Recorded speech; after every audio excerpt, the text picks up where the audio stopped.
Good morning students. आज हम कृषि के पाठ की दालों के बारे में जानेंगे। भारत विश्व में दालों का सबसे बड़ा उत्पादक उपभोक्ता देश रहा है, यानी पैदा करने वाला ही बेचने वाला भी सबसे बड़ा देश भारत रहा है।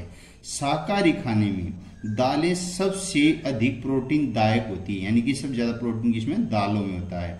तुर यानी अरहर, उड़द, मूंग, मसूर, मटर और चना भारत की मुख्य दलहनी फसलें हैं। क्या आप बता सकते हैं कि इनमें से कौन सी दालें खरीफ में और कौन सी दालें रबी में उगाई जाती हैं? जो मूंग, मटर ये सभी खरीफ में हैं, बाकी सभी रबी में हैं। नमी की आवश्यकता होती है, इन्हें सूक्ष्म परिस्थितियों में भी उगाया जा सकता है। फलीदार फसलें होने के नाते अरहर को छोड़कर अन्य सभी दालें वायु से नाइट्रोजन लेकर भूमि की उर्वरा शक्ति को बनाए रखती हैं, यानी कि सभी दालें अरहर को छोड़कर सभी क्या है, भूमि में उर्वरा शक्ति बढ़ाई जाती है इनके पत्तों से, इनके तनों से, कैसे भी। अतः इन फसलों का आमतौर पर अन्य फसलों की आवर्तन यानी वर्धन में बोया जाता है, यानी कि जब वे नहीं बोए जाते तब इनको बोया जाता है। भारत में मध्य प्रदेश, राजस्थान, महाराष्ट्र, उत्तर प्रदेश और कर्नाटक दाल के मुख्य उत्पादक राज्य रहे हैं। खाद्यान्नों के अलावा अन्य खाद्य फसलें भी हैं। गन्ना जैसे गन्ना एक उष्ण और उपोष्ण कटिबंधीय फसल मानी गई, यानी कि ये पूरे एक साल में पककर तैयार होता है।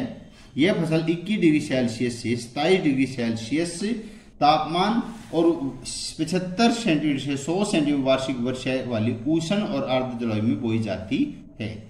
कम वर्षा वाले प्रदेशों में सिंचाई की आवश्यकता होती है, यानी कि जहां भी सिंचाई के पानी वर्षा कम होती है वहां पर सिंचाई द्वारा, ट्यूबवेल द्वारा, नहरों द्वारा, कुओं द्वारा, रेटों द्वारा इसका सिंचाई की जाती है। इसमें अनेक मिट्टियों में उगाया जा सकता है तथा इसके लिए बुआई से लेकर बोने से लेकर कटाई तक काफी शारीरिक श्रम की आवश्यकता होती है, यानी कभी इसको रोपा जाता है, फिर नुलाया जाता है, गड़ा जाता है, फिर इसको बांधा जाता है, फिर काटा जाता है, तो काफी मेहनत का कार्य होता है इसमें। ब्राजील के बाद भारत गन्ने का दूसरा बड़ा उत्पादक देश कहा गया है।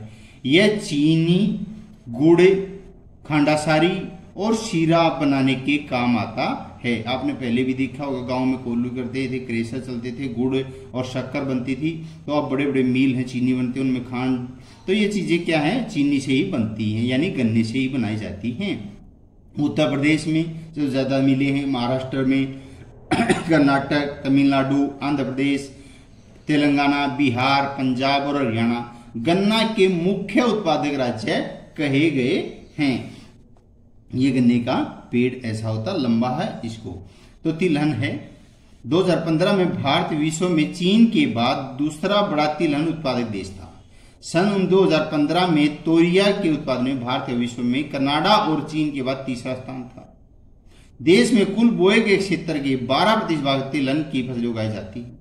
मूंगफली, सरसों, नारियल, तिल, सोयाबीन, अरंडी, बिनौला, अलसी, सूरजमुखी भारत में उगाई जाने वाली मुख्य तिलहन फसलें हैं, यानी कि इनके तिलों से, यानी इनके बीजों से तेल निकाला जाता है। इनमें अधिकतर खाद्य और खाना बनाने में प्रयोग किया जाता है, परंतु इनमें से कुछ तेल के बीजों को साबुन, प्रसाधन यानी श्रृंगार का सामान जो होता है वो बनाया जाता है। उपटन उद्योग में कच्चे माल के रूप में प्रयोग किया जाता है। मूंगफली खरीफ की फसल है तथा इसके देश में मुख्य तिलहनों के कुल उत्पादन का आधा भाग इसी फसल से प्राप्त होता है। गुजरात, राजस्थान, तमिलनाडु, महाराष्ट्र मूंगफली के मुख्य उत्पादक राज्य रहे हैं। अलसी और सरसों रबी की फसल है। तिल उत्तरी भारत में खरीफ की फसल है, दक्षिणी भारत में रबी की फसल है। अरंडी खरीफ रबी दोनों में फसलों में बोया जाता है अरंडी का पौधा। चाय की खेती रोपण कृषि है, गन्ना भी रोपण था, एक उदाहरण है। यह एक महत्वपूर्ण पेय पदार्थ माना गया है, जिसकी शुरुआत अंग्रेज भारत में लाए थे। आज अधिकतर चाय बागानों में बालिक भारतीय हैं। चाय का पौधा उष्ण और उपोष्ण कटिबंधीय जलवायु, आम्लयुक्त और जीवांश युक्त गहरी मिट्टी, सुगम जल निकास वाली जलवां क्षेत्रों में भली भांति उगाया जाता है, यानी कि चाय का पौधा डलवा में होता है, क्योंकि इसकी जड़ों के अंदर पानी नहीं ठहरा, क्योंकि जड़ की इसके पौधे की जड़ सिर्फ 1 या 2 ही सेंटीमीटर होती हैं, नहीं तो ये उगल जाएगा। और इसकी पत्तियों के लिए हर रोज पानी चाहिए, यानी कि फुहारों द्वारा या वर्षा द्वारा पानी चाहिए। चाय की झाड़ियों को उगाने के लिए वर्ष भर पोषण नम पाला रहित जलवायु की आवश्यकता होती है। वर्ष वर्षमान रूप से होने वाली वर्षा की बौछारें इसकी कोमल पत्तियों के विकास में सहायक होती हैं। चाय एक श्रम सघन उद्योग है। इसके लिए प्रचुर मात्रा में सस्ता और कुशल श्रम चाहिए, यानी कि मजदूर सस्ते चाहिए और ज्यादा चाहिए। इसकी ताजगी बनाए रखने के लिए चाय की पत्तियां बागानों में संसाधित यानी छाटी जाती हैं। चाय के मुख्य उत्पादक क्षेत्रों में असम, पश्चिम बंगाल में दार्जिलिंग, जलपाईगुड़ी जिलों की पहाड़ियां, तमिलनाडु और केरल में भी चाय के पौधे सबसे ज्यादा कहाँ असम में होती है। इसके अलावा हिमाचल प्रदेश में भी, उत्तराखंड, मेघालय, आंध्र प्रदेश, त्रिपुरा में राज्यों में चाय पैदा उगाई जाती है। सन 2015 में भारत विश्व में चीन के बाद दूसरा बड़ा चाय उत्पादक देश था। ठीक है, मैदान में कटाई के लिए तैयार मूंगफली का पौधा ऐसे तैयार होता है, सूरजमुखी का पौधा ऐसा है। तो चाय की कृषि ये है चाय की। चाय की पत्तियों को चुनती हुई श्रमिक महिलाएं, इनके लिए चुनेगा। महिलाओं के हाथ कोमल उंगलियां कोमल होती है या छोटा बच्चा आई कोमल होते हैं, इसकी वे इसी तोड़ सकती हैं, पत्तियों को चुन सकती हैं।